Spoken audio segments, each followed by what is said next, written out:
Dear friends, today we are going to study the classification and tabulation. And the methods of classification and tabulation. There are four methods for classification.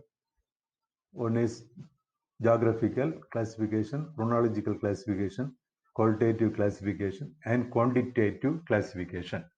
Now let us study the geographical classification.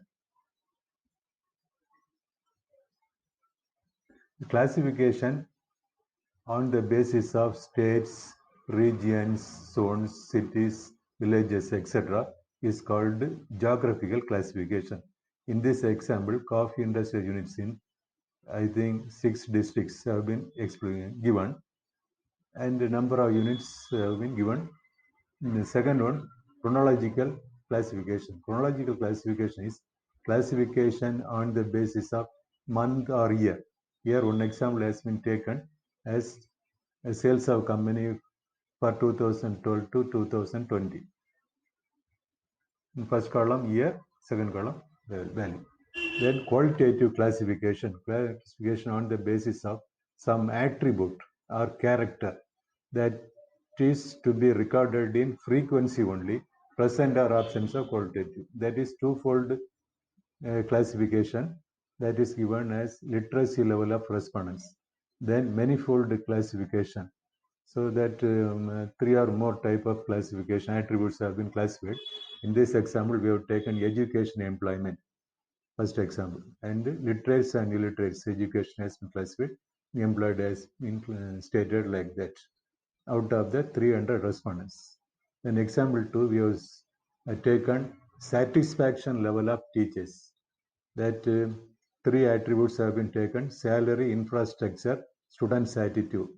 Then high level, medium, low level satisfaction for the 100 respondents. Then quantitative classification.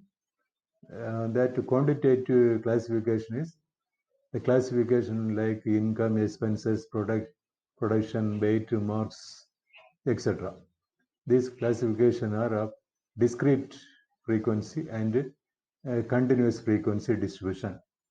So classification for a discrete frequency distribution has been illustrated here, that daily expenses of 35 workers in a locality are taken as an example. This data can be classified in a discrete form as follows. In table 6, frequency distribution of daily expenses of people. Expenses per day have been recorded. Then tallies have been done. Then when we are going to mark it, we can mark like that. Then make a cross mark for 5th and 6th. Like that, it has been recorded for 30. Then classification for a continuous frequency distribution. Continuous frequency distribution means that there will be some limit, that is 10 to 20, 20 to 30, like that. Now to calculate, the classes have been given in the in an equation, and different equations are given. And if you are interested, you can pause that and take note of that.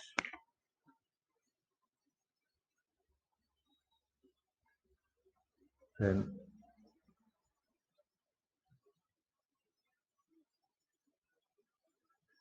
methods of classification data according to class interval.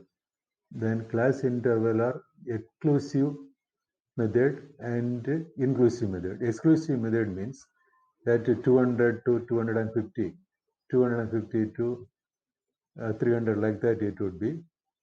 That then in the inclusive method, it will be taken as 201 to 250, 251 to 300, 301 to 350, like that. That classification to be done in the inclusive method. Then determination frequency of class intervals. How to calculate, determine the frequency of class interval means you have to make a income level and take, suppose 70 respondents means one by one you can take, and the table you should make like this in the first column.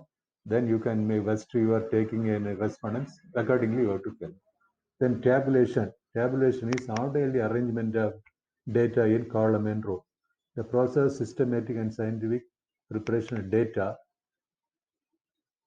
is for help for further analysis. And there is a slight difference between that classification and tabulation. Rules for tabulation is stated, that is number, title, then body of the table, spacing, arrangement, that you can pause and take note of that. Then next one is types of table has been given. Simple and complex table are the first one category. Simple table has been illustrated by taking marks of students in accountancy and number of students. That is a simple type of classification. Two-way table has been given like this, that marks below 20 for class A and class B, like that it has been illustrated here. And total is recorded on the right hand side. The total for the class A 50, class B 70. General and special purpose table, otherwise called as reference table. General purpose table. Special purpose table is otherwise called as summary table or derivative table. These tables are prepared for the information for general table. Example of data collected for census report.